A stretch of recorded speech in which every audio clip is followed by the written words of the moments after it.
ہم یہ دیکھتے ہیں کہ روزے کی حالت میں ایک عجیب سی انسان کی کیفیت ہوتی ہے. انسان میں صدقہ و خیرات کا بہت زیادہ علامہ صاحب ایک انسان میں جذبہ آ جاتا ہے, نیکی کا جذبہ بہت بڑھ جاتا ہے. تو صدقہ و خیرات اس حوالے سے صدقہ و خیرات کا دینا تو یہاں تک ہے کہ حضور پاک صلی اللہ علیہ وسلم بخاری شریف کی حدیث مبارکہ ہے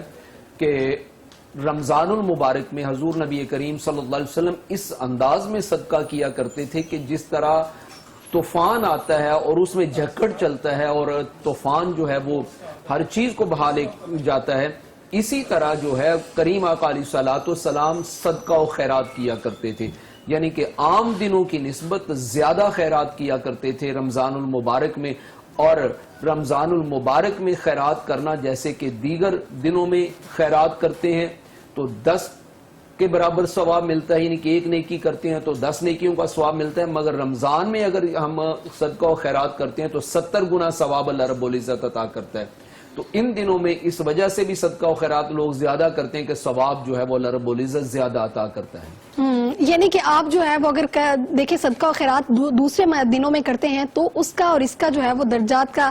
آپ کی کتنی آپ کو درجات جو ہے وہ افضل اس حوالے سے ثواب بھی ملے گا, اور آپ کا جو قلب ہے وہ منور ہو جائے گا, جس کی وجہ سے ہر عبادت کی رغبت پیدا ہوتی ہے. مگر ایک اور چیز یہاں پہ ہے کہ روزہ جو ہے وہ رمضان المبارک کا ایک مقدس مہینہ ہے کہ جس کے اندر لامحدود آپ ان گنت رحمتیں بھی سمیٹ سکتے ہیں, اللہ کی بے پناہ رحمتیں اور برکتیں نازل ہوتی ہیں. اور رمضان کا مہینہ ابھی باقی کیا, ابھی تو رمضان کا مہینہ شروع ہو چکا ہے, اور یہ مہینوں کا سردار مہینہ جس کو کہتے ہیں, ایک افضل مہینہ جس کو کہتے ہیں. جیسے ہم کہتے ہیں کہ دنوں میں سب سے افضل ترین دن جمعۃ المبارک کا دن ہے, ایسے ہی رمضان جو ہے یہ مہینوں کا سردار مہینہ کہا جاتا ہے. اور اللہ تعالیٰ نے اپنے بندوں کے گناہوں کو معاف کرنے کے لیے رمضان المبارک کا مقدس مہینہ بنایا کہ اس میں مسلمان اپنی رحمتیں سمیٹیں, اور مسلمانوں کو یہ تحفے کے طور پہ عطا کیا گیا کہ جس میں مسلمان اپنے سابقہ جو گناہ کر بیٹھے ہیں اس کی بخشش کے لیے رب سے رجوع کریں, اور انسان کائنات میں رہتے ہوئے جو کوئی بھی کام کرتا ہے اس کے جو ہم کہتے ہیں کہ جو بھی اس کے مقاصد ہوتے ہیں, وہ جو بھی اس کی نیت ہوتی ہے, نیتوں کا حال تو اللہ تعالیٰ ہی جانتا ہے, لیکن اگر صدق کے دل سے آپ کوئی بھی عبادت کرتے ہیں اللہ کے ہاں وہ اس کا بڑا مرتبہ ہوتا ہے.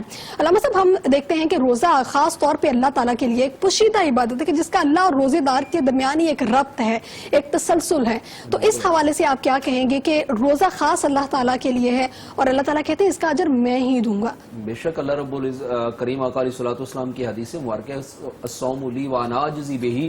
کہ روزہ میرے لیے ہے اور میں ہی اس کی جزا ہوں. مطلب اس کا یہ ہے کہ باقی عبادات کا ثواب تو اللہ رب العزت نے کہا کہ جنت عطا کر دوں گا, اور کسی کا ثواب یہ کہا کہ حوض کوثر سے پانی اسے ملے گا, کسی کا ثواب یہ کہا کہ اس کو مال و دولت جو ہے وہ ملے گا. مگر یہ وہ عبادت ہے کہ جس کے بارے میں یہ کہا کہ اس کو کوئی اور چیز نہیں, اس کو خوشی ملے گی اس وقت جب وہ افطاری کر رہا ہے, اور اس وقت اس کو خوشی ملے گی کہ جب موت کا وقت آئے گا تو اس وقت اس کی ملاقات میرے ساتھ ہوگی. تو جس کی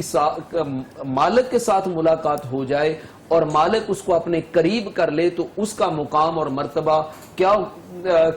ہو سکتا ہے کہ اسی طرح جس کی مثال ہم یہاں پہ ایک دیتے چلے جائیں کہ ایک وہ شخص کہ جو عام کسی سے ملنے والا ہے اور ایک وہ شخص جس کی ملاقات جو ہے وزیر اعظم سے ہو جائے تو وہ اپنے آپ کو خوش بخت تصور کرتا ہے. تو روزہ جو ہے اس کی جزا یہ ہے کہ اس کی ملاقات جو ہے وہ کائنات کے مالک کے ساتھ ہو جاتی ہے, اور کائنات کا مالک جو ہے وہ پھر اس کے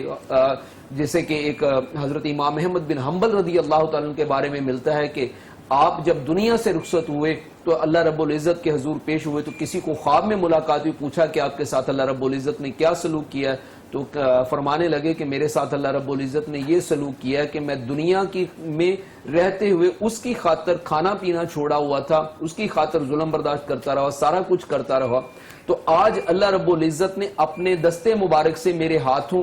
میرے منہ میں جو ہے وہ کھانے کے لقمے ڈالے ہیں. تو یہ کتنا بڑا ثواب ہے, یہ کتنا بڑا اجر ہے کہ اللہ رب العزت خود کسی بندے کو جس کے لیے اس کو ضرورت ہی نہیں ہے مگر وہ مالک ہونے کے باوجود, خالق ہونے کے باوجود اس کے منہ میں لقمے ڈالے اور اس کو اپنے قریب کرے, اس کو اپنا دیدار کروائے. تو یہ کتنا بڑا اجر اور کتنا بڑا اس مالک کی کرم نوازی ہم گناہ گاروں کے اوپر کہ اس نے رمضان ہمیں عطا کیا تاکہ ہم اس کے ملاقات کے لیے کوشش کر سکیں. سبحان اللہ. یعنی اگر مسلمان جو ہیں وہ روزے کی وجہ سے نہ صرف اس مہینے سے مستفید ہو سکتے ہیں بلکہ روزے کی وجہ سے بہت سی برائیوں کو بھی ترک کر دیتے ہیں, اپنے اندر تقوی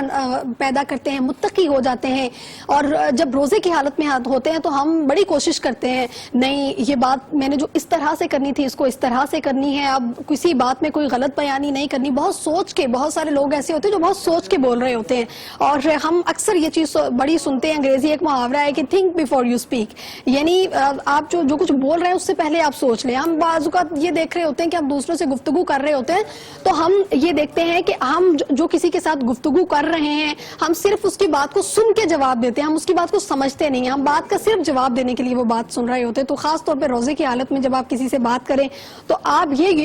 ضرور یقین رکھیں کہ آپ جو بات کر رہے ہیں آیا اس بات کا مقصد کیا ہے, اور اس بات کے کرنے سے کسی کی دل آزاری تو نہیں ہو رہی. کیونکہ روزے کی حالت میں اگر آپ ہیں, آپ ویسے ہی جھوٹ بول رہے ہیں, ویسے ہی لوگوں کی دل آزاریاں کر رہے ہیں, ویسے ہی جو آپ سے نیچے لوگ کام کر رہے ہیں ان سے ویسے ہی کام لے رہے ہیں, تو پھر اس میں کیا آپ روزے کا حق ادا کر رہے ہیں؟